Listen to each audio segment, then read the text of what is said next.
Alô, boa noite. São 8 horas e alguns minutos. Estamos iniciando mais uma transmissão do Café com Clever. Eu sou o jornalista Café com Clever, Luciano Clever, e esse programa é o Café com Clever, num ambiente maravilhoso do Café Patriota. Esse programa surgiu a partir já um filhote do programa Hora da Notícia que nós temos na Rádio Assunção, e hoje eu tive o prazer de alguns ouvintes, como carinhosamente vê a dona Isaí, o senhor Vicente de Paulo, que ouviram o senhor, alguns que vieram aqui, são ouvintes do programa, estão pela primeira vez no Café Patriota para conhecer o que é isso daí, o que é esse novo programa que a gente está tentando fazer aqui no Café Patriota. E como sempre, a gente inicia o programa falando um pouco do que foi hoje, lá de manhã, no programa de rádio.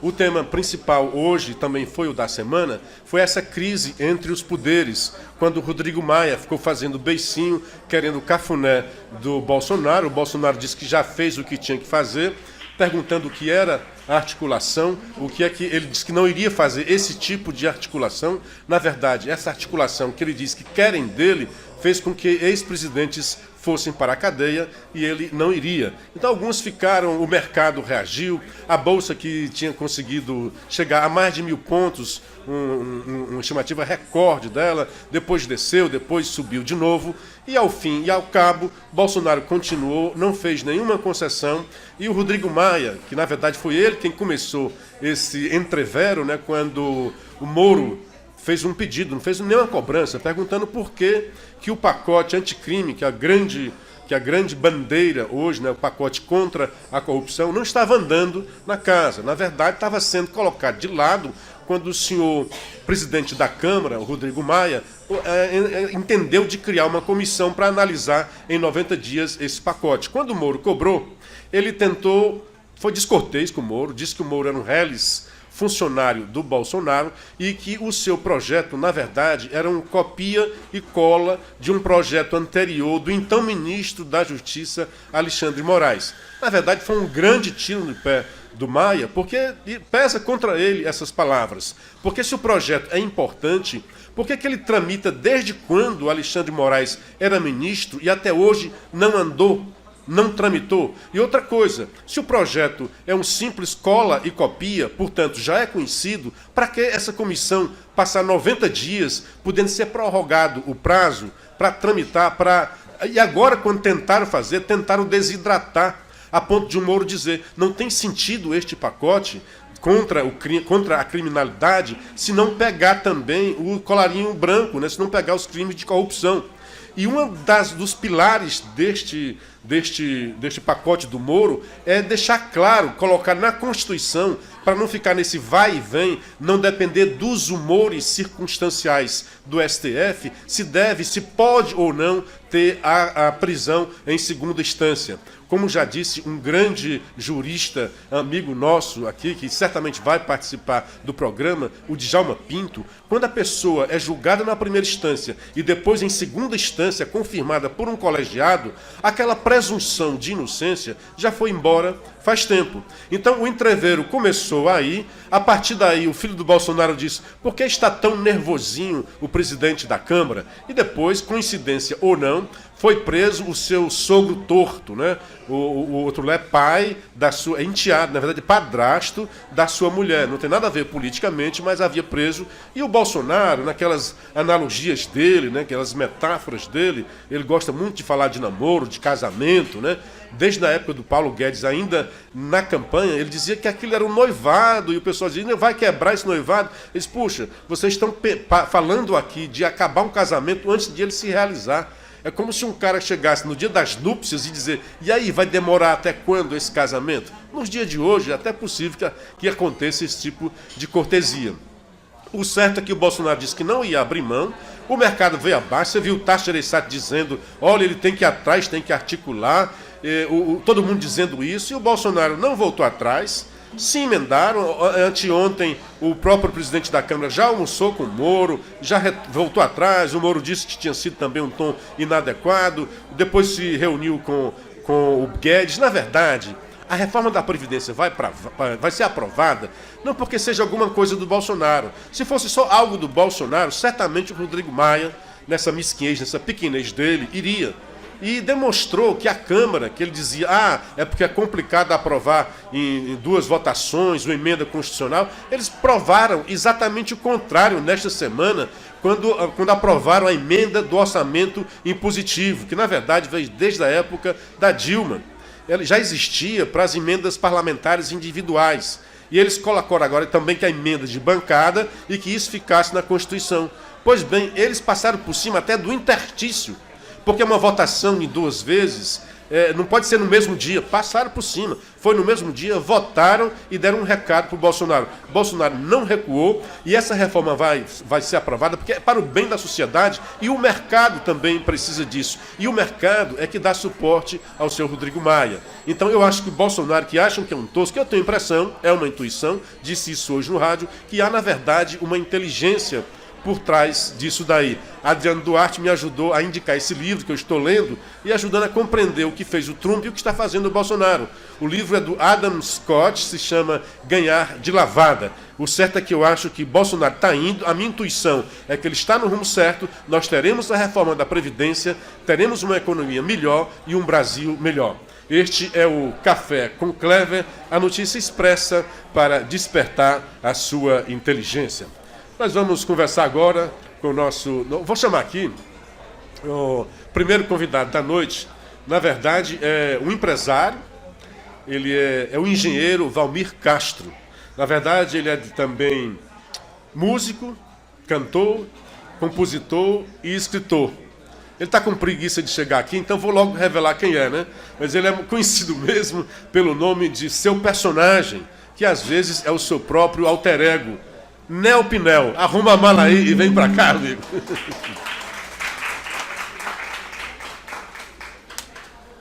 Bem-vindo, amigo, colega, parceiro, né? Nel Pinel é um cara mais conhecido como o homem da rural. Boa noite, né? Boa noite. Boa noite.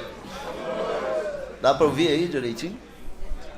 Nel Pinel tem mais de 500 shows na sua carreira, já lançou 12 CDs, 2 DVDs, esteve em alguns programas tão importantes quanto o nosso, como o Jô Soares, o Faustão, o Fantástico, o programa do Fábio Júnior, do Ratinho, da Regina Casé, do Tom Cavalcante, etc.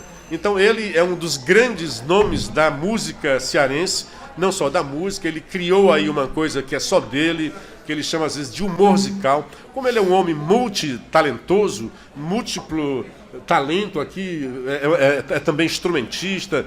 Aliás, por sinal, você tem uma participação que me honra muito no meu CD. Para quem não sabe, eu tenho um CD, o Marca Carmim, e ele, depois o Chico Pio me disse que você fez uma parte de uma música aí, era sua também lá, um rap que tem. Só depois eu vim saber, mas ele participa com expertise da sua gaita. Boa noite, Nel Pinel. Fala um pouco aí de você. Boa noite mais uma vez, pessoal.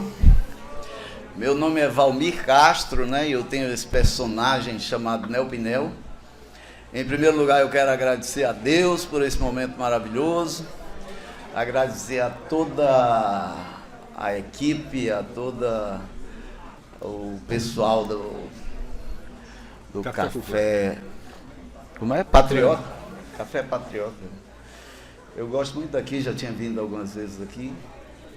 E quero te agradecer porque eu estou num momento muito feliz da minha vida pessoal, da minha carreira também. E é muito bom esse espaço, fiquei muito contente com o pessoal atender de prontidão ao teu convite. E estou muito contente também por poder, no teu programa, fazer uma atualização da carreira do Nel Pinel.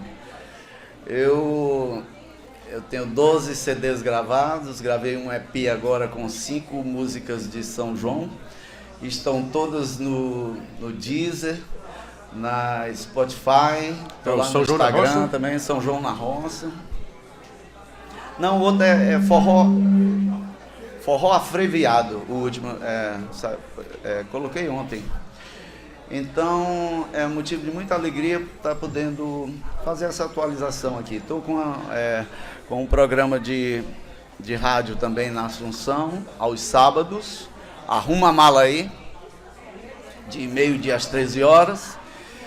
E no Instagram, no Facebook e tal, Neopinel, Neopineo. E eu gostaria também de mostrar o verdadeiro propósito de estar aqui, eu acho que um propósito cultural, né? Eu gostaria de falar, a gente pode falar de dependência química, de ludicoterapia, de forró e tudo, mas você que conduz aí, você que diz. É isso que eu queria entrar nesse assunto, porque quem conhece o Neopinel, conhece só essa parte da alegria, do humor, né? E muita gente não sabe que parte dessa alegria do Neopinel, numa época, era uma alegria falsa, era uma alegria fantasiada, era uma alegria que não era verdadeira, que por trás daquilo dali tinha drogas, né? E drogas pesadas, como cocaína. Então o Neopinel foi aos píncaros da glória, né? Usar esse chavão, mas também foi à sarjeta. Então lá na sarjeta que ele descobriu, talvez, quem era realmente o Neopinel. Foi para uma casa de recuperação, está em recuperação, e hoje ele faz um trabalho maravilhoso em prol dessas pessoas que ainda são escravas das drogas, usa o seu testemunho, a sua história e também o seu talento, e é sobre isso, sobre esse trabalho que eu gostaria que você falasse agora. É o seguinte, no dia... eu entrei no Colégio Militar com 10 anos de idade, em 1968, e já experimentei cigarro e quelene. Naquela época tinham aqueles lança-perfume. E com 10 anos de idade eu experimentei cigarro e quelene e sempre fui tido como muito inteligente. E todos os testes de inteligência, de QI, eu acertava todos em bem menos tempo que as outras pessoas. E nisso eu fui me achando, logo experimentei maconha, uísque, cachaça e tudo. E fui expulso do Colégio Militar aos 16, quando me vi incendiando os colchões dos internos, quando chamei a atenção para todo mundo no incêndio. Eu fui até os cavalos, eu era da cavalaria, e isso sujei todos de cocô e atrapalhei a parada de 7 de setembro. Era. E o que me fez começar a enveredar pelo mundo da vontade própria, né, dos quereres, pelo mundo da compulsão, da obsessão, do egocentrismo, foi justamente achar que eu podia tudo. Mas na sexta-feira, no paradão do Colégio Militar, em que você veste uma calça vermelha diferente, uma camisa diferente, uma túnica, tipo um paletó, e ao invés da boina, um cap, eu me vi filho do Major Valmir, que meu pai era comandante do corpo de alunos. E vi a vergonha que eu tinha feito e aquilo ficou no meu ouvido. Não suje o nome da nossa família, não suje o nome da nossa família. Eu tinha 16 anos, hoje eu vejo que 16 anos eu era uma criança, mas na época eu me achava o cara, entendeu? Mas mesmo assim, diante de lá, acho que se me veio à cabeça 400 e poucas, 500 pessoas, eu me acusei. Ninguém me deu flagrante nem nada, e eles foram muito educados comigo, acho que por causa do meu pai. E eu tenho o boletim até hoje, eles colocaram no meu boletim que eu fui convidado a me retirar pela coragem de eu ter tido me acusado, já que ninguém tinha me dado flagrante, ninguém tinha me pego. E aí minha vida tomou o rumo da vontade própria. Aí eu experimentei todas as drogas pesadas, experimentei tudo que você possa imaginar e fiz tudo que não convém dizer aqui, porque não é motivo de orgulho, de nada. Sei que com 51 anos de idade, eu me vi na sarjeta, com o rosto no chão, minha mãe, esposa de general, minha irmã rica, cheia de diamante na mão, batendo no meu rosto, eu com a cara na lama. Literalmente na lama. Na lama, 3 policiais numa viatura, era Hilux.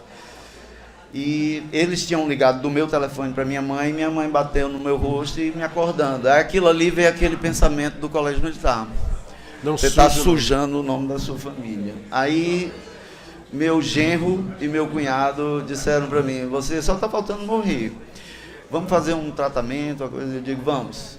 Aí na segunda-feira almocei com eles, dia 22 de dezembro de 2008. Fazem 10 anos, 3 meses e alguns dias que eu não bebo, não fumo, não cheiro e não cometo ilicitudes, nem nada que vá denegrir a imagem do nome da minha família.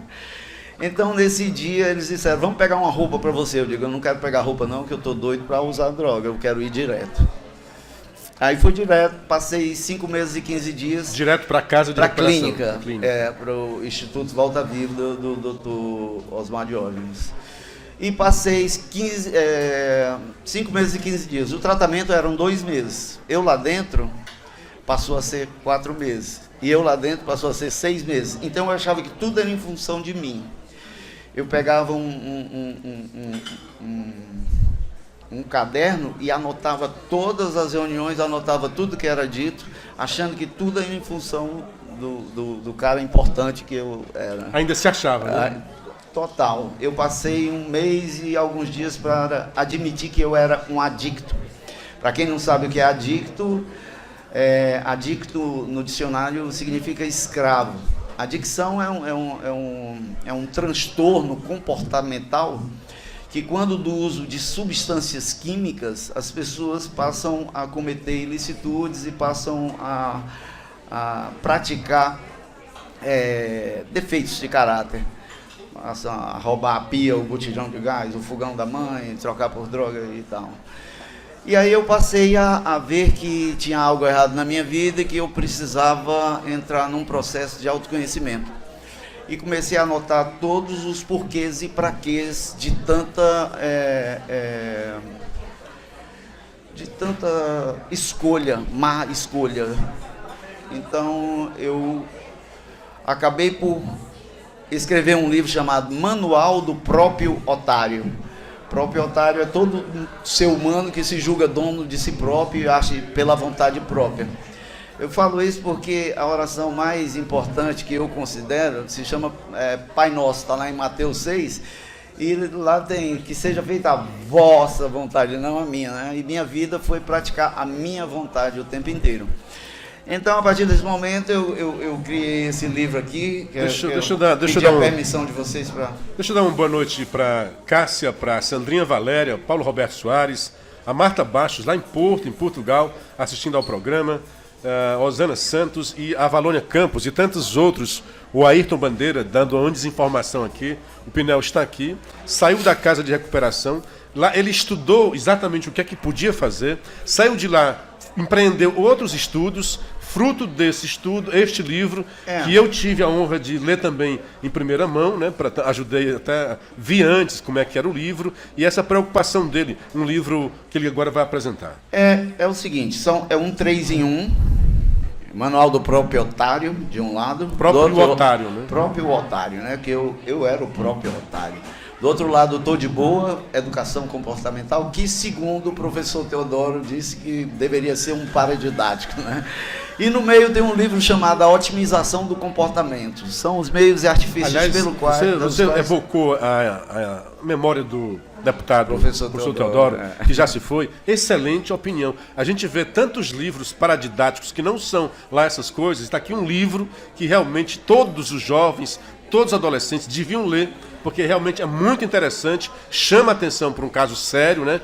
Porque passa o Brasil e toda a sociedade brasileira, os jovens, principalmente, que estão sofrendo esses riscos, né? Então, parabéns pelo livro. Eu vou dizer uma coisa interessante que eu aprendi lá dentro. Eu ganhei uma Bíblia da minha mãe e a primeira vez que eu li essa Bíblia foi 30 anos após eu ganhar a Bíblia. Eu nunca tinha lido. E eu não sabia o que era cérebro, eu tinha noção do que era fé, do que era esperança, eu não sabia o que era corpo, alma, espírito e tantas outras definições que me levam a crer que as pessoas têm uma visão totalmente distorcida do que é estar na Terra e do que é viver. Alguns só existem, né? Só praticam achismos, achando que estão fazendo bem e tal. eu tinha um problema seríssimo com relacionamento e com autossustentabilidade. Tudo que eu ganho, eu gasto antes de ganhar e tive muitos relacionamentos. E vou falar só um pouquinho do que... Muitos relacionamentos, quer dizer, muitas mulheres, né? Uma vez me disseram assim, olha, antes de você sair da clínica, assim que você sair da clínica, você compre uma cachorrinha, que é para você testar. Eu digo, como é que é?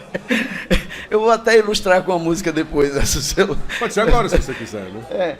Antes eu quero só dar uma ideia do que é o cérebro, né? Às vezes, muita gente aqui dirige, ou a maioria das pessoas dirigem, né? E a gente vem dirigindo às vezes, aí se dá conta, vale, eu passei, não era aqui que eu queria vir. Isso acontece ou não acontece com muita gente? Era lá que eu tinha que dobrar, era o cérebro.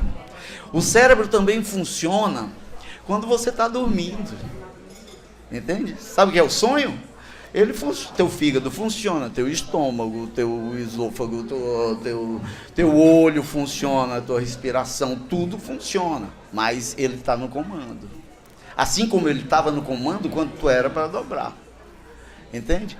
Isso é a simples causa de alguém querer voar de um prédio. Um segundo, às vezes, que você vira, um menino pula dentro de uma piscina. Entende? Então, o cérebro, ele, se você vacilar, ele te comanda. E aí a principal característica do vício.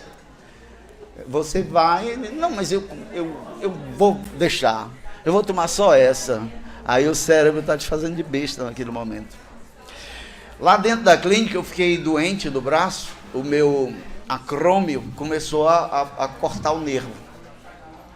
Aí eu pedi ajuda para ir para um hospital e a coordenadora lá, não, você quer chupar droga, você não vai sair não. Rapaz, eu chorei, eu implorei, passei uma semana com dores horríveis, consegui sair. Fui na clínica e me receitaram Mombaim com Tilatil.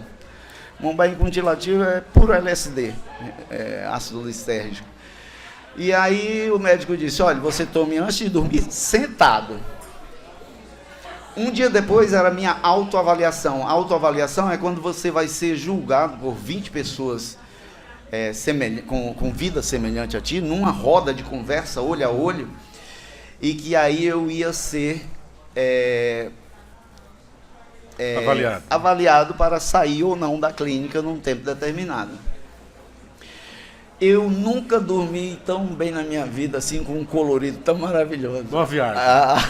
Escuta, na hora que eu acordei, eu me ajoelhei, obrigado, meu Deus, pelo sol que me ilumina, pela água que eu bebo, pelo ar que eu respiro, pelo alimento de cada dia. E bom dia, flores, pássaros, olhei aquilo tudo e tal. Aí vinha uma pessoa, eu olhava, pô, minha avaliação hoje, eu vou matar pau, vou e tal. Aí quando eu me ajoelho, isso no dia da avaliação. Isso no dia da avaliação, um dia depois de eu ter tomado o remédio. Quando eu abri a Bíblia para agradecer, para ler, tinha uma palavra lá e o O saiu da palavra, deu 2 pulinhos, arrodeou a palavra e entrou no lugar. Aí eu fechei a Bíblia bem ligeiro e disse, tô doido, meu Deus do céu. Aí eu olhei para um lado, para o outro, morrendo de vergonha, sem querer, e sem coragem de abrir de novo. Aí eu fui, criei coragem, meu Deus, o que é que está acontecendo comigo? Quando eu abri de novo, o O tremeu a palavra todinha e a palavra saiu pela fresta, arrodeou a página inteira, embaralhou todas as letras da página e fechou de novo. Aí eu comecei a chorar. Que doido. Eu comecei a chorar e dizer, eu tô louco, nunca mais eu vou sair daqui, eu vou ser curatelado. Para vocês terem noção do que é o cérebro. Eu vou ser curatelado, eu nunca mais vou poder assinar nada, um engenheiro inteligentíssimo, no colégio militar, uniforme, curatelado é um tutelado que não tinha mais curatelado, noção. Então, vou ter que minha mãe assinar por mim, alguma coisa, doido. Aí, mas eu estou aqui, eu tenho fé, meu Deus, me ajuda, em nome de Jesus Cristo. Aí me lembrei da cena, né? Me ajoelhei e disse, em nome de Jesus Cristo, me diga o que é que está acontecendo. Na hora que eu pelejei, igual como quem está jogando baralho e quer abrir a carta, eu fiquei chorando a Bíblia assim, com medo de abrir, não sabe, Luciano? Aí na hora que eu vou chorando, eu digo, em nome de Jesus Cristo, eu olhei a caixa do remédio. Eu digo, eu estou viajando, aí abri, nada. Entende? Como se fosse um milagre. Não, eu estava viajando. Aí tive a consciência de que estava viajando. Isso me remeteu aos 16 anos de idade, quando eu tomava LSD e disse, já bateu a lomba, já bateu? Porque se você tomar uma droga e esquecer que tomou, você fica doido. Você tem que estar todo o tempo ligado e lembrando que você tomou.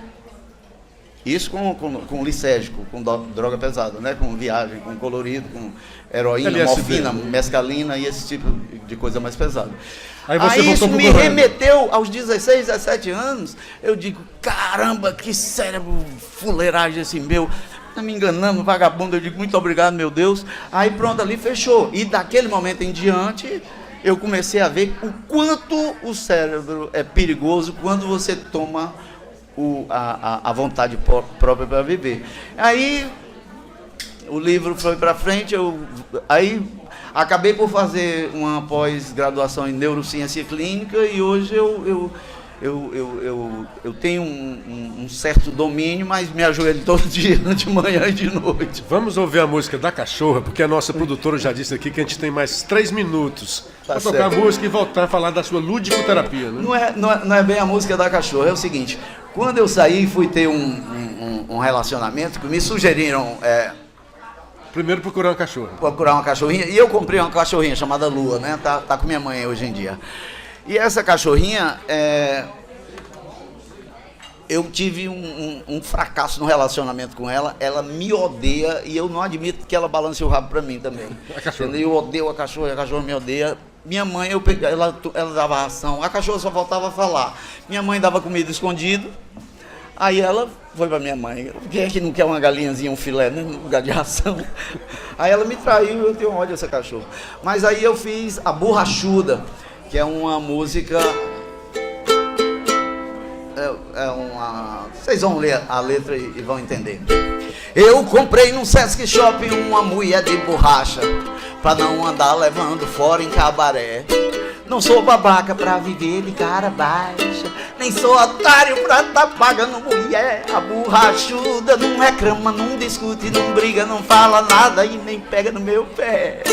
Isso sim é que é mulher. Eu não quero quem não me queira, eu só quero quem me quiser. Quem quer, quer, quem não quer, não quer. Não quero quem não me queira, eu só quero quem me quiser. Quem quer, quer, quem não quer, não quer. Não quero quem não me queira, eu só quero quem me quiser. As cunhas de hoje em dia não quer mais tomar Campari. É Johnny Walker, Red Label, Red Bull. Tudo vadia do sexo, nem se compara. A borrachuda na cama é álcool cu. Eu saio à noite, só volto de madrugada. Eu chego a hora que eu quero e quando eu quero ela me quer. Isso sim é que é mulher. Não quero quem não me queira, eu só quero quem me quiser. Quem quer, quer, quem não quer, não quer. Não quero quem não me queira, eu só quero quem me quiser. Quem quer, quer, quem não quer, não quer. Não quero quem não me queira, eu só quero quem me quiser. Mas eu fui fazer carinho no pito da arruela e a minha de latex voou pela janela. Foi só uma dentadinha que eu dei no pito dela e a minha borrachuda se mandou pela janela. Eu chamava, ei, ei, ei, e ela murchava, shh, shh, shh. Eu chamava, ei, ei, ei, e ela murchava, shh. Quem quer, quer, quem não quer, não quer. Não quero quem não me queira, eu só quero quem me quiser. Quem quer, quer, quem não quer, não quer. Não quero quem não me queira, eu só quero quem me quiser. Que horror! Nós estamos no final da nossa participação. Queria que você falasse aí, tem 2 minutos para falar sobre a ludicoterapia, que é esse trabalho sério que você vem desenvolvendo. Olha, eu vejo o ócio como meu maior inimigo. Então, quando eu comecei a passar para as pessoas que elas deveriam ter um autoconhecimento para viverem melhor, quando eu comecei a ter noção do que era fisioterapia cerebral, do que era rejuvenescimento precoce, aí eu trabalhei esse termo ludicoterapia, ou seja, um tratamento brincante, né? Um tratamento lúdico para dependentes. Aí, como eu, desde criança, eu sou artista plástico, sou artesão, estou lá na FENACE, lá, agora estou indo para lá, sou artesão, sou compositor, eu toco instrumentos, eu costuro, bordo, chuleio, já fabriquei carro, prancha, eu gosto de engenharia mecânica, civil, eu faço várias coisas. Então eu vou criar um tutorial agora e colocar no YouTube isso, né? Para as pessoas saírem do ócio. Estou com a Rural também, indo para as periferias e tirando as crianças da droga, descobrindo talentos. Estou com um trabalho incrível sobre o forró. Para quem não sabe, o forró é do Ceará, é de 1937, Xerém, mas isso fica para uma outra conversa. Quero te agradecer de coração, agradecer a toda a produção do Café Patriota. Pinel, quem quiser ter acesso aos seus discos, seus livros, onde pode encontrar? Aliás, uma sugestão para já deixar aqui no Café Patriota à venda, né? Vai estar aqui à venda, vou deixar uns livros e uns CDs aqui. E Spotify, hoje à noite mesmo, quem quiser... Quem quiser comprar agora, tem não faça aqui. vergonha, né? R$10 o CD e R$50 o livro. Olha, Spotify, Deezer, Instagram, YouTube, NEOPINEO, tudo junto, NEOPINEO. E o meu celular é 986156000. Para 986156000. A gente faz também contenção involuntária e tem equipe, tem clínicas para colocar pessoal. Quem tiver problema com droga, com obesidade, com raiva, com alcoolismo, a gente tem todo um pessoal que sabe lidar com isso. Bom, estivemos aqui com meu amigo, querido Nel Pinel, que volta ao final do programa para fazer mais uma performance. Um abraço. Esse barulho que estão vindo é próprio, o programa tem esse estilo, é feito aqui no café, todo mundo entra, conversa, é esse calor mesmo. Nel, muito obrigado. Eu quero dar um abraço para Ana Maria Gugel, para Gonçalinha e também para Silvana Frota. E agora é o nosso momento de literatura. Com vocês, Aldo Anísio, que dá corpo e voz ao poema Invictus, de William e Helen. Obrigado.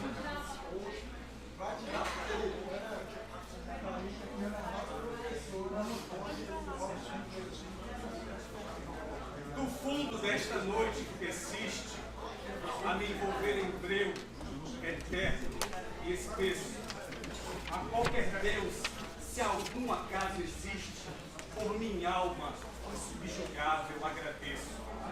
Nas garras do destino e seus estragos, sob os golpes que o acaso atira e acerta, nunca me lamentei e ainda trago minha cabeça, embora em sangue, ereta.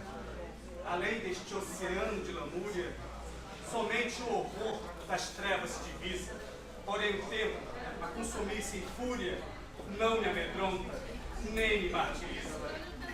Por ser estreita a senda, eu não declino, nem por pesada a mão que o mundo espalma. Eu sou o senhor do meu destino, eu sou o comandante de minha alma. Obrigado.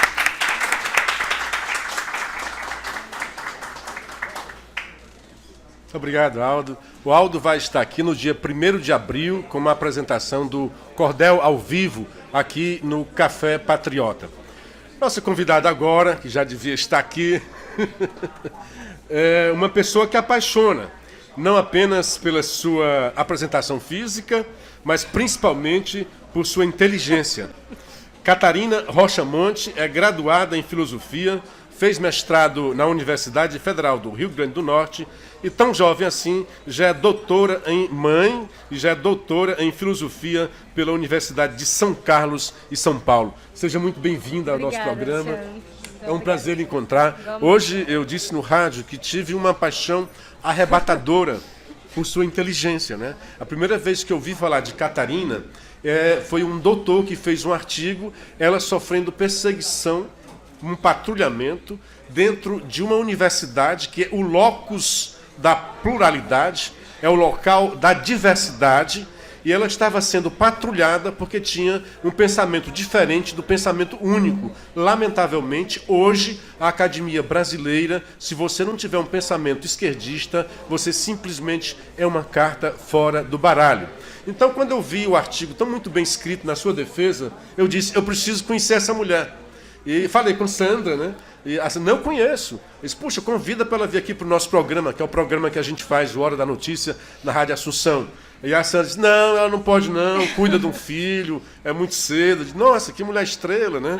E a gente querendo tanto desfrutar da inteligência dela. E eu imaginava, né? Catarina Rocha Monte, né? Um nome grandioso, eu achei que era uma mulher, assim, grandiosa, né? Aí quando eu encontro aqui essa figura, pequenininha assim, em termos de corpo físico, mas um monstro, né? Me desculpe dizer isso, né? Mas é realmente que eu fui tomado, eu fui arrebatado por sua inteligência. E depois que eu fui ver, e com tudo que ela faz, ainda tem tempo de fazer poesia, e não só isso, poesia clássica, sonetos, decassílabos, né? E todos muito bem pautados, não tem um verso de pé quebrado. Então, fantástica a sua produção acadêmica e também a sua postura, tão franzina assim, mas de uma grandiosidade. Eu vi uma vez um debate seu com uma mulher que era bem mais forte, ela parecia 3 vezes mais forte que você, mas o seu pensamento e a forma de falar, ela diziam que o Bolsonaro, eu me lembro bem disso, né? Ah, fala de livros, é fake news, cite um livro. E você disse, eu vou citar. E citou os livros, o livro, o autor e a editora. Então, parabéns. Primeiro eu quero revelar que não é aqui um jornalista, é um apaixonado que está diante de uma pessoa que eu conheci há pouco tempo e me apaixonei mesmo, foi a primeira vista. Então eu queria falar primeiro assim, eu ouvi dizer, meu sobrinho aqui, o Matheus, né, que vem me ajudar, aqui assim, a gente está no café e está fazendo aquilo que a gente consegue fazer, né? Então é um sobrinho que vem, a Sandra, que é a produtora também, fotógrafo, é o dono do café, o nosso querido Lincoln, que ajuda, dá um jeito, a luz é que a gente tem, é o que nós temos, é o nosso talento, é o nosso ambiente, são as nossas pessoas que estão aqui conosco, mostrando, a gente sabe fazer, se a gente tivesse um dinheiro, daqui a pouco sai um patrocínio, a gente vai fazer melhor. Estamos com conteúdo, a técnica com certeza precisa melhorar. Então eu queria falar do ambiente, o Matheus vinha no carro e disse, olha tio, é bom você falar essa história aí não, porque está subjúdice, pode até prejudicá-la. A senhora fica à vontade, se quiser falar ou não, mas eu queria que falasse, porque não é só a senhora. Eu acho que qualquer uma pessoa que entre na universidade com um pensamento diferente vai sofrer isso que a senhora sofreu. A diferença é que a senhora enfrenta, é uma grandiosa, né? Você vê uma pessoa franzina, mas a senhora é grandiosa porque tem a força das suas ideias. Seja muito bem-vinda, muito obrigado por estar aqui. Obrigada a você, Luciano, pelas palavras gentis que me deixaram até tímidos, né? Vamos lá. Eu sou franzina, mas eu luto. Eu já fiz arte marcial, eu já fiz boxe, já fiz Muay Thai. Imagina se aquela mulher soubesse disso, né? Eu já fiz... Tá funcionando? Não, beleza. De vez em quando tem essas coisas, mas tudo bem. Vai dar certo. Então, assim, eu agradeço muito a oportunidade, né, o convite, assim, a gentileza das suas palavras, assim, me sinto lisonjeada e agradecida. Acho que não está funcionando, vocês estão ouvindo? Tá. Bom, é assim, nós temos um som que é para o ambiente e temos um som que está saindo nas redes sociais. Okay. O som das redes sociais está saindo, okay. né? Tá tranquila. Então aqui de vez em quando a gente tem esse probleminha. Mas é isso, como eu falei, são as questões ainda que a gente está aprendendo a fazer, né? Não, então, assim, eu já cheguei a falar publicamente, né, da minha questão na Universidade Estadual do Ceará. O que foi que aconteceu lá exatamente? Eu sou professora de filosofia, né? Eu era professora substituta. Eu sempre dei aula mais voltada para a teoria do conhecimento e metafísica. Eu não falava sobre política em sala de aula, né? Normalmente eu evito isso. Mas eu tenho uma certa... Eu mexo muito com redes sociais e eu estava escrevendo em mídias, né? Então, na época das eleições, os ânimos estavam muito acirrados e eu fui convidada pelo jornal O Povo, né? Que é um jornal aqui de Ceará importante, para fazer a cobertura das eleições. E eu comecei numa pegada, fui aumentando o tom, até que eu escrevi um texto, a pedido deles, assim, um texto com poucos caracteres, chamado A Guinada à Direita. Esse texto tinha que ser curto, eles fazem uma exigência de limitação de caracteres, né? Mas esse texto pegou muito pesado, né? E aí o pessoal da universidade... Foi conciso, mas incisivo. Foi bem incisivo, né? E o pessoal da universidade pegou muito forte em cima de mim, né? Então houve aquela coisa de linchamento virtual muito forte, uma tentativa de queima de reputação. Então, de repente, eu me vi totalmente cercada pelo corpo docente, né, da instituição onde eu trabalho, que é uma coisa muito triste, porque eu fui graduada lá, então tinha pessoas ali que me conheciam há mais de 10 anos, e eu acho que isso é um ponto importante, né, de nós pensarmos, o fato de amizades serem desfeitas por questões políticas, né, de pessoas que te conhecem há mais de 10 anos e que respeitam o teu trabalho como acadêmica, mas de repente te vira a cara e deixa as pessoas te acusarem injustamente em redes sociais sem se pronunciar. Isso tudo é até muito triste. Então, a minha orientação do advogado foi que eu printasse todos os xingamentos e tudo e entrasse com o processo. E aí processei lá, a UES está correndo, e me afastei, assim, o que é muito triste, porque eu gosto muito de dar aula. Você deixou a carreira docência? Foi obrigado, não, eu não deixei, assim, eu pretendo voltar a dar aula, mas eu não tinha mais clima para ir dar aula durante as eleições, né? O clima lá tava muito pesado, porque uma vez que os professores se manifestaram contra mim em redes sociais, os alunos também, né? Muitos dos alunos, aquele pessoal mais fanatizado, então ficou um clima muito pesado. A ironia é que eu acho que essa atitude é uma atitude puramente fascista, né? Pois é. E a senhora era acusada de fascista. É mais ou menos isso, mas eles sempre jogam muito com esses termos, né? Mas assim, eu pedi para não entrar muito nessa questão, porque eu acho que a gente está numa época que talvez seja mais interessante a gente tentar diminuir essas tensões, né? Então, assim, eu sei que houve um momento de enfrentamento, ainda é necessário um enfrentamento, mas eu acho que a gente precisa tornar um pouco mais qualificado o debate, né? Eu não estou mais muito afim de ficar nessa arenga política, eu acho desnecessário, eu acho que está sendo desgastado. Então, assim, o meu apelo é que a gente tenha um olhar um pouco mais racional em relação a tudo que está acontecendo, que tente apaziguar os ânimos, né? Que tente fazer as pazes entre os familiares com os quais nós brigamos durante as eleições, que até isso aconteceu, e que a gente siga aí o rumo tentando acreditar aí no nosso país, a despeito das dificuldades. Ok. Então, você falando que é época de distensionamento. Primeiro, não foi surpresa para a senhora a eleição de Bolsonaro. A senhora já fazia uma antevisão disso, por causa até o título dizia, a guinada à direita. E quando você fala, está no momento de baixar o fogo, a temperatura, de distensionar, você acha que o Bolsonaro continua ainda no clima das eleições, que seria o momento de distensionar? Aliás, eu vi que se a senhora fosse a Capitã Marvel, uma das coisas que ia fazer era mandar ela acabar com o Twitter lá dos Bolsonaros. Eu ando olhando as minhas redes sociais. Né? É com sofreguidão. Eu estou dizendo que foi paixão arrebatadora. Pois é, não, assim, eu torço muito pro governo Bolsonaro dar certo, né?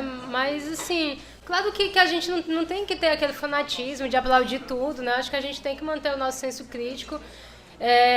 A questão da linguagem, né? A questão do foco. Porque senão seria o petismo com o sinal trocado, né? Exato. Eu acho que está precisando ter um pouco mais de racionalidade, ter um pouco mais de pragmatismo.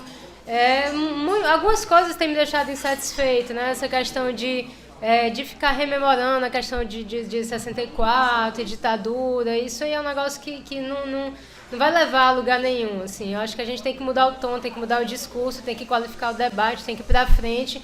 E que, assim, houve um momento necessário desse confronto, né? Desse confronto político, desse confronto linguístico, mas eu acho que agora a gente tem que construir uma coisa diferente. Mas eu acho, nesse caso de 64, eu concordo com você, é uma ferida que não precisa você estar reabrindo, na verdade tem que cicatrizá-la, né? Cauterizá-la. Mas eu acho que foi uma resposta, porque na verdade, todos os governos, e aí eu incluo FHC, Collor, Itamar Franco, Lula, até o governo Lula, todo 31 de março tinha lá a sua comemoração, tinha a ordem do dia, tinha a formação de militares, tudo intramuros, dentro lá. Quando chegou na Dilma, a Dilma disse, não, basta, acabar com isso daí. E eu tenho a impressão que ele quis fazer um contraponto.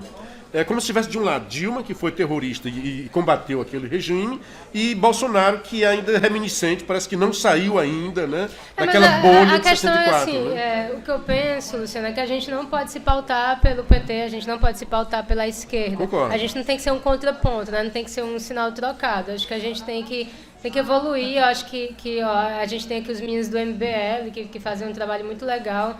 Eu acho que essa juventude está descobrindo o liberalismo, está descobrindo o conservadorismo, está descobrindo outras vertentes políticas que iluminam um pouco, né, o nosso país, que tiram um pouco dessa treva na qual a gente esteve imerso durante esse tempo. Eu acho que é preciso estudar, que é preciso debater, e eu acho que essa arenga ela já deu um pouco, né? Você falou aí do liberalismo e do conservadorismo. Como é que essas duas vertentes, já que a senhora é filósofa, né, em alguns pontos elas se contrapõem, né? Certo. Como é que elas estão agora juntas numa só tendência? Tá, primeiro eu tenho um pouco de ressalva quando me chamam de filósofa. Eu não me considero filósofa, tá? Eu sou uma... filósofo quem eu sou, produz, não, né? eu sou um Você é formado em filosofia. Eu sou uma né? professora de filosofia, né, e tudo, mas essa questão do liberalismo e do conservadorismo é complicado, porque dentro do liberalismo você já tem um espectro muito amplo, né, que nem sempre se entende. Se você pega um espectro do liberalismo, você vai ter os anarcocapitalistas, e você vai ter um liberal mais flertando ali com o conservadorismo. Porque o liberal quer menos possível do Estado. E a gente vê que o conservador quer que coloque umas leis para falar sobre as pessoas, sobre o comportamento das pessoas. Mais ou menos, assim. Tem gente que se auto-intitula conservador sem entender muito bem o que é a tradição conservadora, né? Na verdade, existiam algumas pessoas que, na verdade, têm um reacionarismo, assim, acaba se dizendo conservador. Tem gente que não aceita... Porque nem todo conservador é reacionário. Né? Tem gente que não aceita esse termo liberal conservadorismo. Eu acho ele interessante. Se eu tivesse que me rotular, que é uma coisa que eu não gosto de fazer, aí, né? seria mais ou menos por aí, né? Então, o liberalismo, assim, falando rapidamente, eu sei que aqui não é contexto para dar aula, é um negócio mais light, mas, assim, o liberalismo ele tem duas origens, duas vertentes básicas, duas tradições, né? Uma tradição remete até à Grécia Antiga, Grécia, Roma e tudo, e uma que está mais ligada à modernidade, iluminismo francês. Existem basicamente duas tradições, a tradição do iluminismo escocês e a tradição do iluminismo francês. A tradição do iluminismo francês ela tende a um radicalismo maior. A tradição do iluminismo escocês ela tende a um conservadorismo, porque ela também foi criada a partir de uma cisão de uma obra do Edmund Burke, que é considerado o pai do conservadorismo moderno. Então, assim, dentro desse amplo espectro que é o liberalismo, a gente tem uma possibilidade de diálogo com o conservadorismo, mas um conservadorismo lúcido, né? E não um mero reacionarismo. E, assim, o que a gente está vendo aqui, assim, no contexto do Brasil é que está um pouco difícil de haver um entendimento entre alguns liberais e alguns que se dizem conservadores. E isso está atritando muito a direita. Eu acho isso uma perda de tempo, eu acho que isso precisa ser revisto. Eu acho que a gente conseguiu, depois de muito tempo, tirar a esquerda do poder. Foi uma grande conquista, foi uma grande coisa, e agora se descuidar, ela volta, né? A direita está correndo o risco de se autodestruir, né? Então isso aí precisa ser considerado. Mesmo porque ninguém é 100% alguma coisa, né? A gente é composto de múltiplas tendências, né? A senhora falou, eu vi uma das coisas que a senhora disse que é sobre o discurso, a retórica. Então as pessoas acham que ao nominar, e a palavra realmente tem muito poder, e o Orwell falava disso, da nova língua, né? Que é você conquistar o poder, você vai mudando o significado das palavras como se criasse uma outra realidade a partir daí, né? Tanto que a partir do PT, vários conceitos, palavras foram mudadas. Por exemplo, o Caixa 2 virou contabilidade, né? Não contabilizar, recursos não contabilizados. Havia um leque, na época eu escrevi e fiz um leque de palavras que ele ia fazendo isso. E eu vi a senhora falando sobre isso. Eu queria me chamar de senhora, não. Eu vi você... Você fez tantos Perdão. elogios. Eu vi você falando sobre isso. Não um relacionamento apaixonado, né, com a senhora, né? Então, eu vi você falando disso, e como está na filosofia, então, tinha um livro que eu gostei, do Gardner, que era O Mundo de Sofia. Nós passamos do mundo de Sofia para o mundo de sofistas. Certo. Tá bom. Eu já... Bom, é complicado falar disso, assim, porque há várias interpretações do movimento sofista, tá? Na verdade, os sofistas eles tiveram uma grande importância para a educação, até mesmo para a formação da democracia, do diálogo, retórica, tudo, né? para a retórica, né? Para o enriquecimento da linguagem, principalmente na educação. A leitura que eu fiz, acho que foi numa palestra que eu dei lá no Cariri, é de que assim, havia para a filosofia um apelo, uma busca da verdade. Então, quando o Platão ele se contrapõe aos sofistas, ele está se contrapondo a uma perspectiva relativista, tanto no sentido moral, quanto no sentido estético, quanto no sentido político. E, assim, se você não aceita que existe uma referência fora do discurso, então o discurso passa a compor a verdade. Então, mais ou menos, aí eu fiz essa vinculação, né, em relação a forma como a esquerda trabalha, porque ela tenta criar a realidade a partir da linguagem. Então, chama de democracia aquilo que, na verdade, é uma ditadura, chama de fascismo, no lugar, na verdade, onde tem um movimento legítimo, chama de golpe, um processo que foi legal. Então, essa inversão mostra que há uma... Eu vou trazer só um fato, né? Sim, pode falar. Desta semana. Foi ontem. Eles sempre acusaram... A Folha de São Paulo fez 5 matérias, 5 manchetes durante a campanha, acusando a campanha do Bolsonaro de usar fake news, de impulsionar o WhatsApp nas redes sociais. Pois agora, anteontem, se eu não me engano, o Fachin condenou o Haddad a pagar R$187 mil, porque ele havia pago R$88 mil ao Google para impulsionar um site que dizia a verdade sobre Bolsonaro. Ele pagava R$88 mil.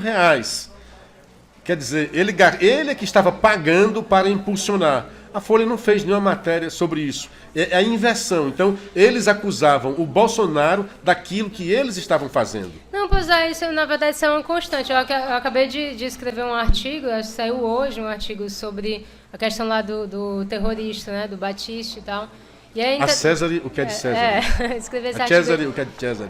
Porque, assim, é impressionante que, diante da confissão, né, do terrorista... O Suplicy ainda não concorda, ele acha que ainda não... Eles estão tentando criar uma narrativa paralela que justifique o Tarso Genro, que foi o cara... Não, que desdiga a confissão do cara, é uma coisa impressionante. Se ele tivesse confessado para mim, olha, qual é o bandido que vai confessar então, para a eles justiça? estão criando, assim, uma narrativa paralela porque eles não conseguem... não tem referência de verdade, não estão preocupados com a verdade, estão preocupados meramente com a manutenção de uma narrativa. Aí volta aquilo que eu estava falando, né? A filosofia ela preza por uma busca pela verdade. Então, o discurso ele pode ser uma forma de você ascender a verdade, de você através, por exemplo, como é que Sócrates trabalhava? Através do diálogo. Então, você num diálogo, você tem a possibilidade de ascender a uma verdade, de ascender a uma cognição melhor das coisas, né? E outra coisa é simplesmente aquele discurso beligerante, onde você quer simplesmente impor uma narrativa, onde você não tem uma referência de verdade, né? Isso fica muito claro também. Eu acabo falando muito também em ideologia de gênero, que esse termo o pessoal que é a favor não gosta, né? Mas realmente é um termo bom, porque é uma ideologia.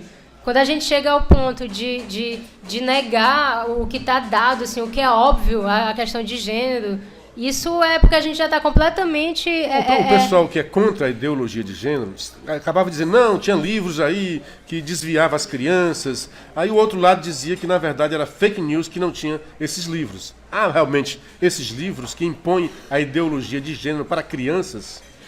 Olha, complicado isso, mas assim, se tem livros explicitamente mostrando isso, eu não sei, mas a educação ela já está bem permeada dessa tendência de tentar tornar a ideia de gênero neutra, né? E isso aí é bem complicado, assim, você na mais tenra idade de uma criança, você tentar moldar a ideia de que ela pode ser criada, tanto faz, se é um gênero feminino, se é um gênero masculino, que fica a escolha dela, na verdade é uma grande irresponsabilidade. Eu também comentei agora, recentemente, nas redes sociais, a questão lá da polêmica com o Bernardinho, né? A questão da jogadora de vôlei. Chamou de homem, o Tiffany, né? E eu disse, né, na postagem, eu falei, o desabafo você falou espontâneo... Mesmo que um homem é foda. Né, não fui eu, foi o Bernardinho, porque assim, foi um desabafo espontâneo. A mulher deu uma cortada, né? O cara deu uma cortada lá. Aquilo, né? E aí tirou o time dele da jogada e disse, um homem é foda. E assim, aí a militância LGBT caiu em cima dele, né? E foi aquela coisa, aí ele capitulou um pouco, se retraiu, justificou. Não tinha que justificar, assim, porque o que está acontecendo é uma grande injustiça, né? Você vê homens entrando em lutas de MMA, disputando com mulher e assim, espancando a mulher. Isso é um absurdo. É um absurdo a gente aceitar isso calado, porque a gente está dominado por uma linguagem. Então a gente precisa resgatar a linguagem, a gente precisa resgatar os termos e a gente precisa efetivamente falar e não capitular. Quando você diz um homem é foda, isso é um contato com a realidade.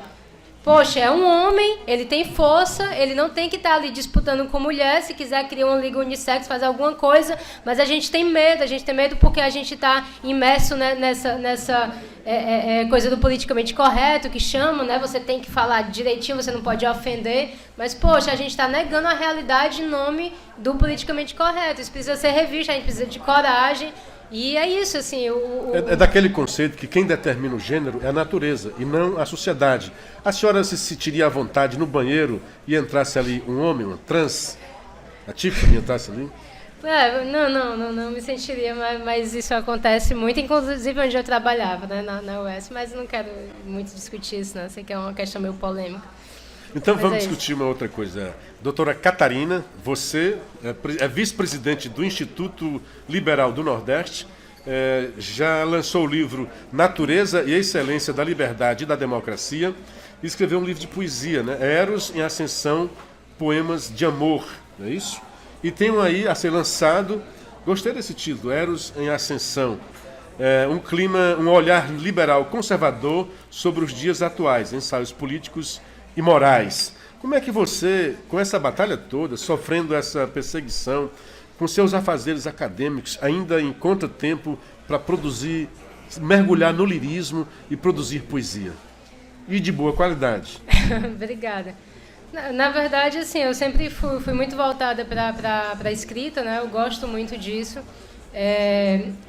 A política não é a parte mais importante da minha vida, da minha atuação, assim. Eu me realizo muito como professora e como escritora. E eu não quero perder isso, assim, por mais que as pessoas me chamem, assim, normalmente eu sou convidada para falar mais sobre política. A vida tem uns descaminhos assim que a gente acaba se surpreendendo, né? Eu não me imaginava muito envolvida com política. E quando eu tenho que explicar isso, eu explico da seguinte maneira. O meu envolvimento com a política é justamente para resistir àqueles que acham que a política é a última palavra sobre tudo. Então, é uma tentativa de defender esses lugares nobres, como a literatura, entende? Eu acho que tudo isso está sendo tomado por ideologias, a filosofia, a literatura. Então, esses lugares nobres, onde tem que prevalecer o espírito, onde tem que prevalecer a beleza, está sendo tomado, dominado por questões políticas, por questões ideológicas. Então, a minha manutenção ainda, a minha permanência na literatura é a minha forma de resistir a isso. Eu não sou apenas política, eu acho que, na verdade, esse momento que o Brasil está vivendo é um momento em que aquelas pessoas que não se preocupavam com política estão entrando na política porque as outras pessoas exageraram, radicalizaram e ocuparam espaços que elas não deviam ocupar, né? Então, por uma questão de saúde mental, de sobriedade, de lucidez, a gente acaba tendo que atuar nesse aspecto também. Eu passaria a noite conversando com você, mas o tempo falou em beleza, você tem também um olhar muito belo, cativante, mas eu tenho que continuar o programa. Te agradecer por ter vindo para cá e satisfazer um desejo meu de te conhecer, de conversar contigo. Foi um prazer também, muito obrigada. De desfrutar de perto, de conversar com você da sua inteligência. Tá, muito obrigado, muito sucesso. Só e falar se quiser aqui, ter um celular, estou aqui, viu? Certo, então vou só dizer que em breve vai haver aqui no Café Patriota o lançamento do meu livro, que está sendo publicado pela editora Chiado. Já tem data? Não tem data, mas está na gráfica, está saindo, vai chegar, porque está vindo de Portugal, mas chama-se Um Olhar Liberal Conservador sobre os Dias Atuais. Então, a ideia é essa, assim, não é tentar dar conta dessas duas vertentes, do liberalismo ou do conservadorismo, mas são ensaios acerca do que está acontecendo atualmente a partir de uma perspectiva liberal conservadora. Então, de antemão, já estão todos convidados, e inclusive você. Muito obrigado. Então, falando em literatura... Você é boa. Nós temos agora mais um poema, na voz e no corpo, de Aldo Anísio.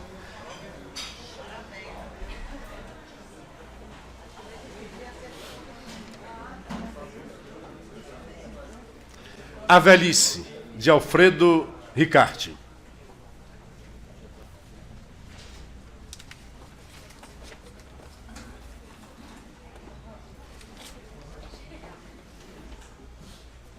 Vou contar como é triste ver a velhice chegar.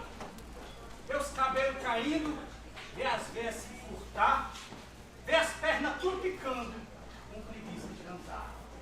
Ver aquilo esmurecendo, sem ter força para levantar. As carnes vão sumindo, vai aparecendo as veias, as vistas diminuindo e crescendo a sobrancelha. A velhice é uma doença que dá em todo cristão. Dói os braços, dói as pernas, dói os dedos, dói as mãos, dói o fígado, dói a barriga, dói o rim, dói o pulmão, dói o fim do espinhaço, dói as pregas do botão. Quando a gente fica velho, tudo no mundo acontece. Vai passando pela rua e as meninas se oferecem, a gente olha tudo, benza a Deus e agradece, correndo ligeiro para casa, procurando o INSS. No tempo que eu era jovem, o sol também brilhava, eu tinha 1000 namoradas, tudo de bom me sobrava, as meninas mais bonitas da cidade eu bulivava, mas tudo isso passou, ficou para trás. As coisas que eu fazia, hoje eu não faço mais. O tempo me roubou tudo de uma maneira sagaz. Para falar mesmo a verdade, tem que trepar, eu quero mais. Quando passa dos 70, tudo na vida embaraça. Pega a mulher, vai pra cama, apalpa, beija e abraça, mas só faz duas coisas: solta bem e acha graça. Obrigado.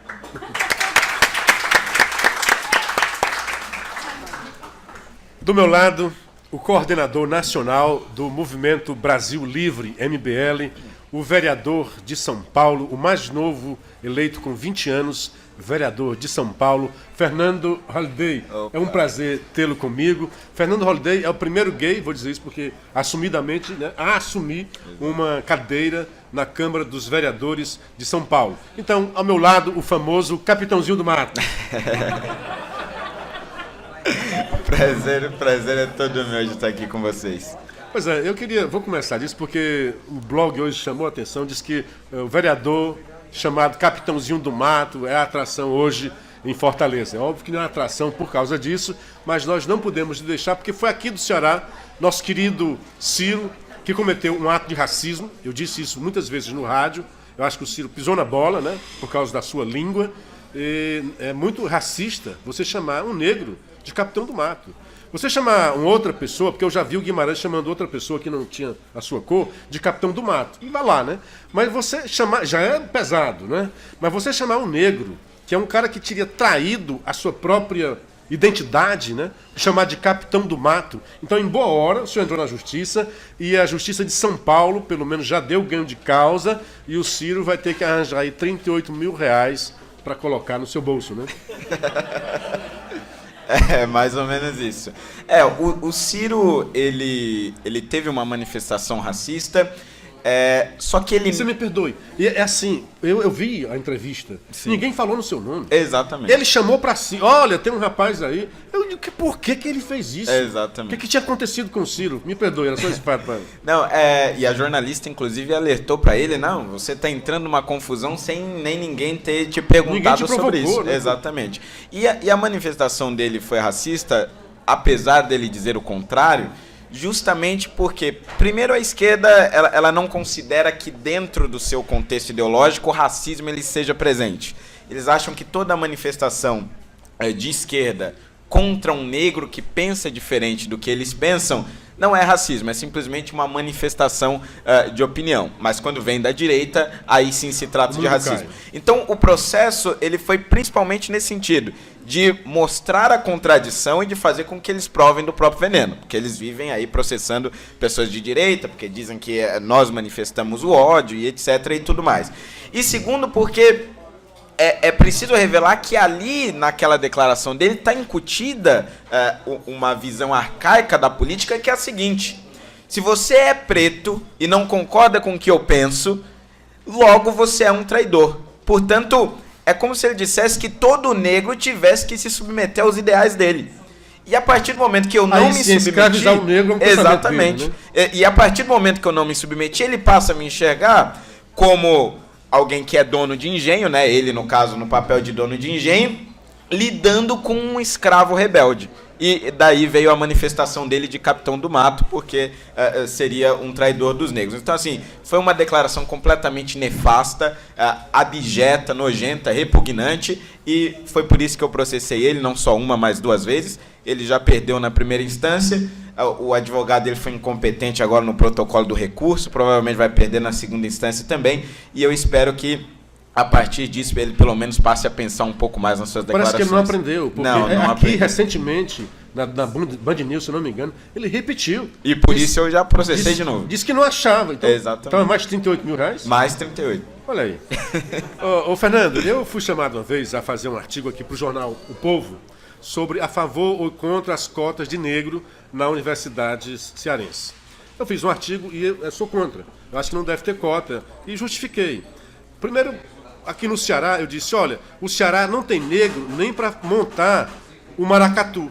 O maracatu é uma manifestação nossa aqui, em que os brancos se pintam de negro. Hoje em dia isso está também perigoso, né? Dizer que está roubando a identidade dos outros. Mas aqui no Ceará, para homenagear os negros, como não tem tantos negros, muita gente se pinta de negro, até fazendo uma homenagem. Hoje em dia está também perigoso. E no conceito geral, o que é que eu disse? É que, na verdade, a cota, um negro entre os mais ricos tomará a vaga de um branco entre os mais pobres.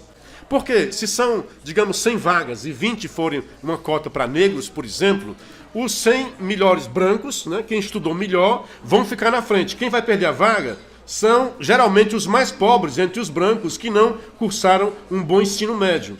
Quem vai ganhar as vagas? Geralmente um negro, mais ricos entre os negros que conseguiram fazer boas escolas e, portanto, vão conquistar essa vaga. Eu disse, é um absurdo, portanto, essa cota para negros. Mas eu sou branco e dizem que esse não é o lugar da minha fala. Por isso que você que tem o lugar desta fala, falasse sobre a cota para os negros. É engraçado esse negócio de lugar de fala, né? Porque basicamente a esquerda ela inventou a história do lugar de fala justamente para apartar a maior parte possível de pessoas do debate. E como eles, infelizmente, vão dominando as chamadas minorias, né? Então eles acabam dominando esses debates. Mas, falando especificamente sobre as cotas, eu acho que, mais do que isso, em relação às vagas, você acaba reforçando o preconceito. Thomas Sowell escreveu um livro chamado Ações Afirmativas pelo Mundo, né? Onde ele analisa não somente o sistema de cotas, mas outras políticas de ações afirmativas em diversos países.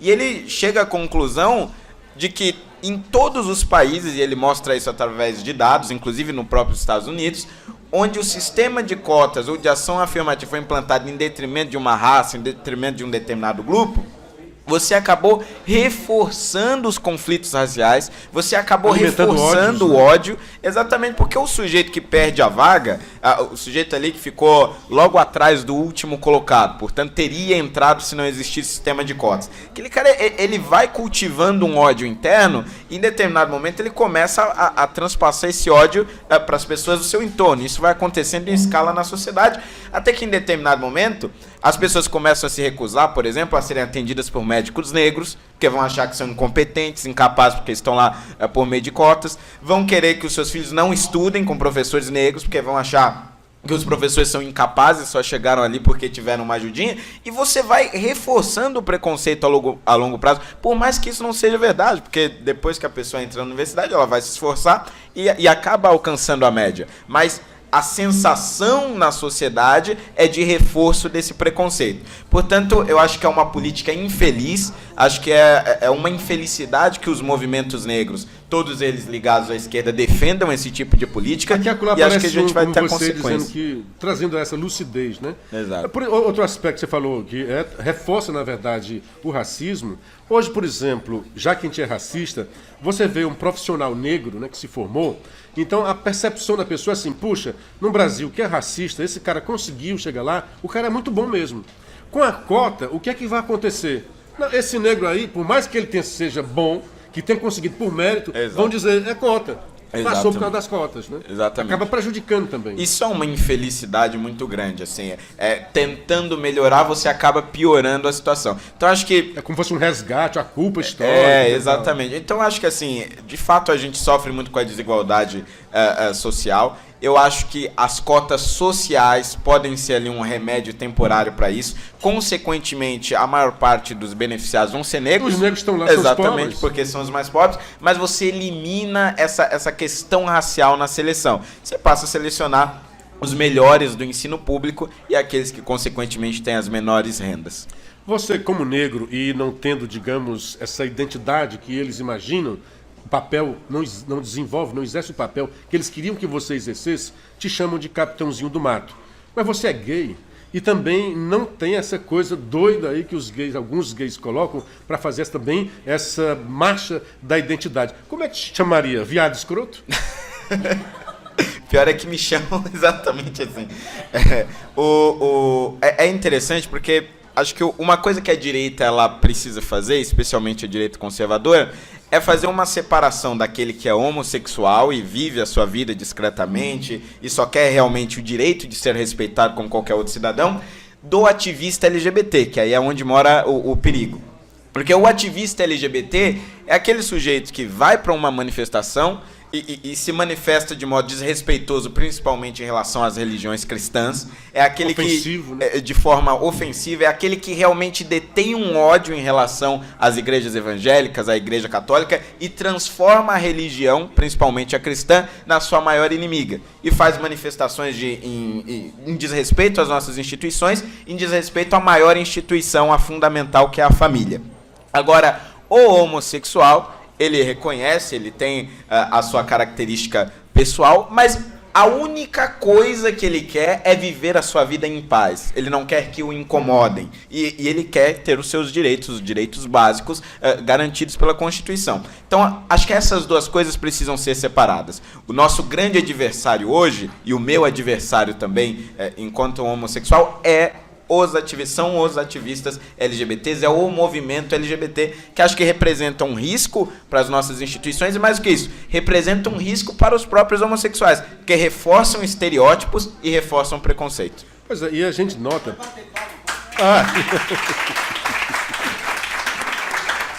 E exemplo disso, no carnaval é muito suscetível a esse tipo de ofensas, né? E recentemente teve gente que subiu aí em rampas de ônibus, né, de marquises, e fez atos obscenos. Aí tem gente que ainda dissipa e dissemina isso, né, esses vídeos, né? É porque não sabia o que era Golden Show que o Bolsonaro fez aquilo dali. Eu acho que foi Golden Shower, né? Golden Shower. Eu acho que foi um desserviço do presidente, porque, assim, cá entre nós, o brasileiro sabe o que acontece no carnaval. Eu acho que o presidente não precisava ter compartilhado o que compartilhou. Infelizmente, essa é uma realidade que se tornou o nosso carnaval. É uma realidade que se tornou também a parada gay, que nasceu ali com um intuito e acabou se desvirtuando no caminho, e acho que esse tipo de coisa não ajuda. Não ajuda quem compartilha no sentido de tentar denunciar, e não ajuda, obviamente, quem faz, porque acaba aí promovendo um verdadeiro ato de atentado ao pudor, de depravação completa, de degradação do ser humano. Então acho que esse tipo de coisa realmente é lamentável, mas eu acho que nós estamos partindo para um caminho de melhora. Acho que nos 12, 13, 15 anos que a gente teve aí de petismo, essas coisas se agravaram muito mais, e acho que agora a gente está numa tendência de queda desse tipo de ação. Nós falamos daqui a pouco com a querida Catarina, né? falando sobre conservadorismo, liberalismo, sobre o que acontece com o PT, o que acontece com os outros. Eu lembro que na campanha houve uns tiros aí em relação ao ônibus, que talvez o Lula estivesse, e fizeram um enorme estardalhaço. E eu soube que você foi vítima de um atentado, o seu gabinete, um atentado à bala. No momento, a mídia não acreditou, ainda achou, tentou a narrativa que seria uma coisa falsa, um fake news, que seria um factoide que você mesmo teria acontecido. Depois veio a perícia, demonstrou e o pessoal abafou. O que você acha disso? Eu acho lamentável esse viés, porque quando houve o tiro inicial ali na janela em que eu estava lá na Câmara, primeiro houve uma tentativa de desmoralização completa. Chegaram a dizer que, na verdade, se tratava de uma bolinha de gude. Não, mesmo foi uma que fosse uma bola bolinha de gude, que podia... exatamente. Com a velocidade, né, poderia ferir. Mas não, foi uma bolinha de gude, ele está criando todo um factoide. Então, aí ao longo de meses... até o caso do Serra. Exatamente. Né? Não, bolinha de papel, não sei o quê. Então, ao longo de meses, tentaram desmoralizar o acontecido. Quando veio a perícia, não foi noticiado, simplesmente ignoraram que houve a perícia confirmando o tiro, mas é fato que isso evidentemente acabou mudando a minha rotina, porque com a confirmação da polícia veio junto a recomendação de tomar cuidados com segurança, etc. E agora, inclusive, eu tenho escolta na Câmara Municipal por conta disso, até que pelo menos os fatos acabem esclarecidos. Mas é lamentável que determinados atentados à vida tenham mais atenção do que outros. Bem, você foi coordenador do MBL. O MBL foi um movimento que criou relevância dentro do país, que tanto depois passou a ter um ativismo político maior, representação na Câmara, nas câmaras, né? Hoje você está aqui para um evento, um congresso do MBL. O MBL ajudou a eleger Bolsonaro. E hoje o MBL é meio crítico realmente a algumas atitudes do governo Bolsonaro, né? Aliás, isso é bom, né? Bem-vindo isso, né? Sim. Eu acho que algo que precisa acabar na direita, principalmente na direita defensora de Bolsonaro, é o fato de achar que a direita não pode criticar o presidente da República. Eu acho que isso, na verdade, é muito benéfico, porque o que aconteceu nos governos petistas foi justamente que a esquerda muitas vezes tomava o lugar de oposição, ocupando um lugar vago pela direita, e de certa forma ela acabava dominando o debate público. Se a direita é o governo, ao mesmo tempo que a direita é a oposição, significa que nós estamos crescendo. E crescer também significa ter uma diversidade interna. Então, essa diversidade interna na direita, eu acho muito saudável. E acho saudável que a crítica também venha de nós, porque evidentemente que vai ser uma crítica construtiva. Nós criticamos o presidente muitas vezes e apoiamos também, como por exemplo agora no caso da reforma da Previdência. E toda vez que criticamos é no sentido de buscar que o governo siga o melhor caminho para que também os nossos ideais permaneçam no poder. Então, acho que a crítica é bem-vinda. Nós não somos do governo federal, nós não somos base do governo federal, nós somos independentes e acho muito bom que nós tenhamos também uma direita independente, além da direita que está no governo. A mídia fala muito de um embate intestino entre uma ala militar e uma outra ala que seria mais ideológica, que seria os discípulos, né, os seguidores de Olavo de Carvalho. Isso existe, você acredita, ou é só firula da mídia? Olha, eu acho que pelas declarações recentes, em determinado momento eu achei que realmente era uma teoria da conspiração. Mas declarações recentes, por exemplo, do general Augusto Heleno criticando o Olavo, as críticas do Olavo em relação ao Mourão, realmente acho que demonstram que há ali uma certa divisão. Eu não sei até que ponto isso realmente vai a fundo, mas aparentemente eu acho que realmente há um incômodo dos militares em relação ao Olavo e um incômodo do Olavo em relação aos militares, e acho que isso não é de bastidor. O general Augusto Heleno disse isso em entrevista, assim como o Olavo disse isso em declarações no Facebook. Mas também não sei até que ponto isso atrapalha ou isso ajuda, porque entre os presidentes da República anteriores, por exemplo, o próprio ex-presidente Fernando Henrique Cardoso, ele colocava linhas, digamos que divergiam entre si, principalmente na área econômica, o Serra versus o Gustavo Franco, por exemplo, que ficavam discutindo e gerando ideias e gerando soluções nessas discussões. Então, não sei exatamente se isso é um ponto negativo. Mas você nota, por exemplo, assim, o governo Bolsonaro tem, por exemplo, dois pilares, eu chamei de dois pilares. Tem um pilar chamado Guedes, na área econômica, e tem um outro pilar chamado Moro, na área da justiça, né? E haveria um outro pilar muito grandioso, que seria o MEC. Mas o MEC está um negócio que você não entende o que é que está acontecendo. Todo dia tem gente sendo demitida, tem gente sendo admitida. O que está acontecendo lá no Ministério da Educação, que é uma área vital para a sociedade brasileira, né? Eu acho que o grande equívoco do Ministério da Educação é achar que o problema ideológico hoje é o principal problema da educação. Quando escolheram o ministro da Educação, e a indicação basicamente foi do Olavo de Carvalho, foi no sentido de considerar que a ideologização dentro da sala de aula era o nosso principal problema. Mas nós temos uma outra infinidade de problemas que precisam ser resolvidos, além da doutrinação de sala de aula. E esses problemas não estão sendo Os foco do meninos têm que governo. aprender a somar e a mexer com as letras e os números para pensar na ideologia depois, né? Exatamente, grande parte são analfabetos funcionais que até escrevem uma coisa ou outra, mas não sabem interpretar o texto, quem dirá escolher uma própria ideologia. Então acho que a gente tem outros problemas fundamentais que precisam ser resolvidos e que infelizmente não estão sendo prioridades do Ministério. Uma alegria estar aqui com você. Gostaria que terminasse falando sobre esse congresso que vai ter amanhã aqui em Fortaleza, que está reunindo aí a nata, a cúpula e o pessoal daqui de Ceará também, do MBL. Exatamente. Amanhã nós vamos ter aí a partir das 8 da manhã até as 19 horas o primeiro congresso estadual do MBL do Ceará, vai durar aí o dia inteiro. Vamos ter diversas personalidades. Nosso querido Carmelo à frente. Exatamente, o Carmelo Neto aí que está organizando aqui no Ceará. Além do próprio Carmelo, além de mim, também vamos ter a presença do Kim Kataguiri, deputado federal por São Paulo. Do Arthur Duval, também conhecido como Mamãe Falei, deputado estadual em São Paulo. Além do Eduardo Girão, que é senador aqui. General Teófilo, Capitão Wagner e tantos outros. E eu conto com a presença de todos. Uma grande satisfação tê-lo conosco aqui no Obrigado. Café com Clever. Prazer Espero foi que meu. volte depois. Para terminar o programa, o nosso querido Nel Pinel. Gente, é o seguinte, eu queria que vocês me ajudassem nessa composição que é uma homenagem ao pessoal sexy, sagenário. E queria achuriar aqui a poesia do meu amigo Aldo Anísio. A recitação, poema do Alfredo Ricardo. Alfredo Ricardo. O coronel... se o nome era amigo do meu pai.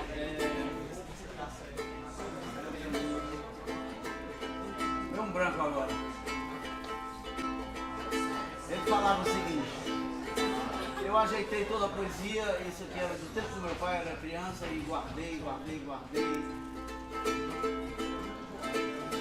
João de Almeida, coronel João de Almeida. Gostaria que vocês cantassem comigo assim: ai, ai, ai. Ai, ai, ai. Ai, ai, ai. Ai, ai, ai. Ai, ai, ai. Ai, ai, ai. Tudo bem?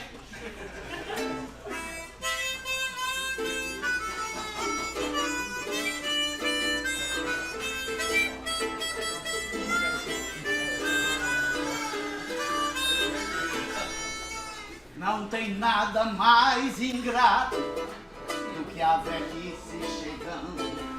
A mão vai perdendo o tato, as pernas se entrambicando. Morre o bico do sapato, pra mijar é um aperreio. Cocô não faço em pinico, se a cocorada eu joelho. Quanto mais velho eu fico, cada vez fico mais feio. Ai, ai, ai. Ai, ai, ai. Ai, ai, ai. Ai, ai, ai, ai, ai, ai, ai, ai. As trouxas se esvazeiam, a peia vira pelanca, vai crescendo a sobrancelha, já a piroca empanca, a voz vai ficando feia e as orelhas se encabela, os ossos se destioram e os quartos desencadela. Quanto mais tempo piora, mais o bem se desonera. Ai, ai, ai, lindo. Ai, ai, ai. Ai, ai, ai, ai, ai, ai, ai, ai, ai, ai, ai. O estreco é tudo encruado, da dor da goela, canela, os orros é encriquiado, enxexela, até a chinela, o figo é destiorado, o couro é todo encardido, dois tubos, dois pulmão, nem sinto meus pissuídos, o velho não tem mais tesão, os troços é tudo caído.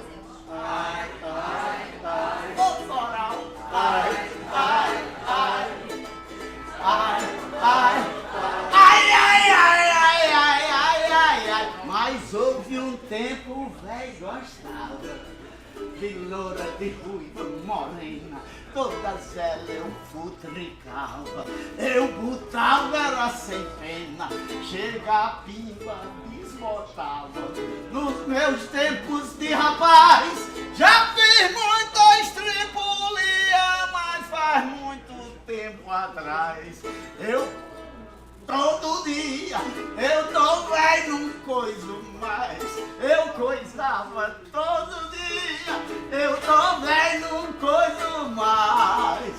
Ai, ai, ai, ai, ai, ai, como eu quero ficar velho. Ai, ai, ai, ai, ai, ai, ai, ai.